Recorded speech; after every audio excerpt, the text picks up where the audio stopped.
respect them. Now this one's a delightful looking tiger snake.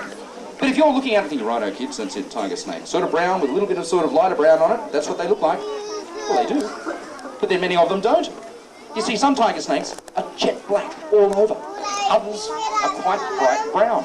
Some are even yellowy colour. Lots of them have very vivid stripes. Many have hardly distinguishable stripes. But what they do have that's the same, no matter where they come from, is the shape of the head. You see, they've got a triangular head. It's what we call an undifferentiated head. The head comes straight off the body. The snake doesn't really appear to have much of a neck. Like a rugby player, that's right. Now, Mark's going to hold this snake down. He's going to pin it to the ground. He's going to pick it up behind the back of the head. Now, this is one of the most dangerous things that you could ever do. Mark's been doing this for many years. He's done it many thousands of times, and he's going to make it look fairly simple. And we've got some tools here. We've got some equipment to increase the safety factor. We've got this lovely bit of foam. Mark can hold the snake down on the foam. He can hold it down with this stick. The stick's got a bit of rubber on it, so he can't injure the snake. When the snake bites, it's going to bite on the rubber jar. Now, the rubber is designed to protect the snake's fangs. We don't want to injure this snake at all. Now, if you're thinking to yourself, well, look, all the safety gear, mate, it's all for the snake. What about Mark? What's going to protect him? Well, Mark relies on three things: experience, skill, and the lucky hat. Now, he reckons the lucky hat is the secret to the whole deal, but I'm here to tell you it's not. The hat's got nothing to do with it. In fact, he can do this in the nude, and quite often does. We're not going to put you through that hideous spectacle this afternoon. Instead, he's going to wear the hat and the clothes and the safety scissors. Or the new safety scissors. They're at Christmas, aren't they? Alrighty. Okay, now if you reckon you can do this at home, kids, you're probably right, but you don't do it with a snake. You do it with the cat. You need to put a lot of pressure on it for about 7 or 8 minutes and they finally relax. Alrighty, never try and do this at home. This is one of the world's most dangerous occupations. There is probably only one thing more dangerous than milking a snake, and that's, of course, hand feeding the crocodile. Imagine that, having two of the world's dumbest jobs. Alrighty, you're certainly qualified for it. Now, I tell you what, 3 of the world's dumbest jobs.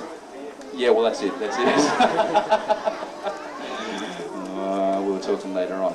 Alrighty, now I'll tell you what, this is where Marky does get a chance to actually sort of rebalance the scales a bit, because at the last moment I'm going to hold the microphone up, rebalance the scales. Nobody got it, alright. I'm going to hold the microphone up so that the snake will bite, hopefully the jar, and if you're really lucky, the edge of the microphone. No, alrighty, here we go.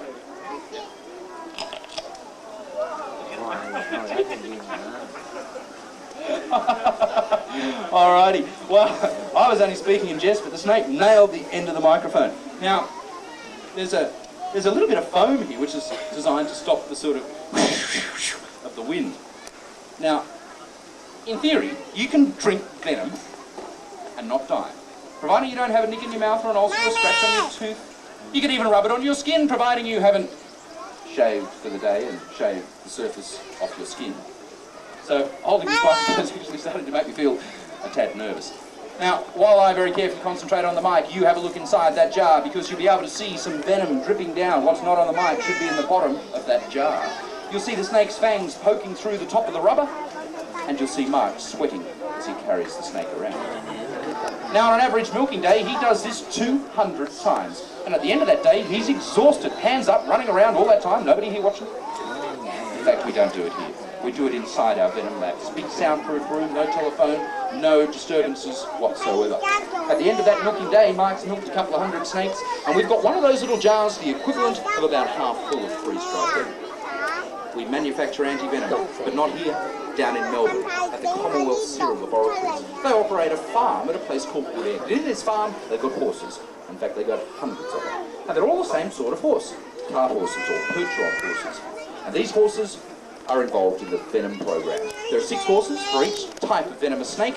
We collect the venom, we send it to Melbourne, and they begin to inject it into horses. They start with tiny, tiny doses, and they increase the dose day after day after day after day. At the end of many months, the horse can withstand 6 times the amount of venom that should kill it. But the horse has no reaction. We can then spin some horse blood in a centrifuge, separate the antibodies. That's what helps the horse. It can also help us. Those antibodies are reprocessed, they're freeze-dried and they're distributed to hospitals around Australia. That's the antivenom itself. Now unfortunately, while it works quite well, it's relatively inefficient to produce. Mark milks 30 snakes to make 1 injection of antivenom, and 1's not generally enough. Between 4 and 7 is the average consumption for a tiger snake bite.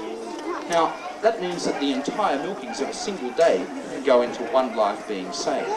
And strangely enough, 80% of all bites that occur in Australia happen the same way. When people try to catch or kill the snake, that's when they generally get bitten. Now, if you're thinking to yourself, that snake's harmless because it's been milked, it's dry and won't be dangerous for another half hour or so, that's simply not true at all. That's a bit of an old domestic worker's tale. It's simply not the case. Mark hasn't forcibly extracted the venom from this snake. All he's done is to collect about 20% the snake has willingly given us. Now, one of the most difficult things is to put the snake down without getting bitten. Now, to do that, Mark's got to wait until the snake is bunching its muscles to move away from it.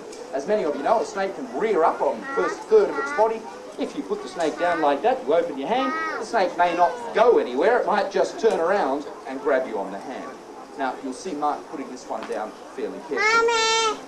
Another thing you might have heard is that when you milk a snake, it becomes very, very aggressive. It tries to kill you, it thrashes around, and in fact the reason it does that is that the snake's going to die itself very, very quickly or very soon after. Well, I don't know how that story gets started, but it's certainly not true. We have snakes that have been working here in our venom program for many, many years, being milked on a regular basis, no drama at all. In fact, we're going to show you just how crazed this one is in a couple of moments. Mark thinks I'm running out of things to say, but the reality is I'll keep talking as long as he's walking. Now,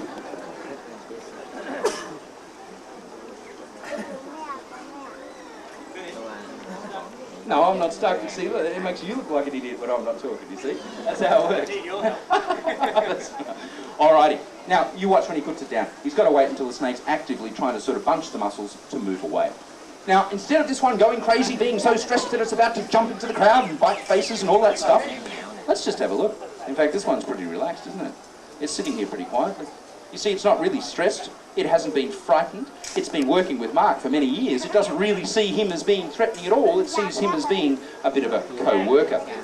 Now, the snake is ignoring him. And the reason he's ignoring Mark is because Mark is speaking to it. No, that doesn't make the snake similar to the rest of the staff. What we're really trying to say is that the snake is deaf to airborne sound. If Mark touches the snake a couple of times, gives him the signal, the snake will start to advance into its bag. But you can stand there and shout all day at the snake will not hear you at all. Now some of you are thinking, no, that's not true. I saw a snake once and I was screaming. I jumped up and down, the snake ran away. Well, it might have, because you were jumping up and down. It's the vibrations that the snake detects. It's the vibrations that are carried on the airwaves. Alrighty, now that little bag, you can see it's only a cotton bag. It looks a bit like an old sleeping bag cover. That's what the old ones were made from. That snake can bite through that bag. He can detect vibration in there and he can breathe through the bag as well.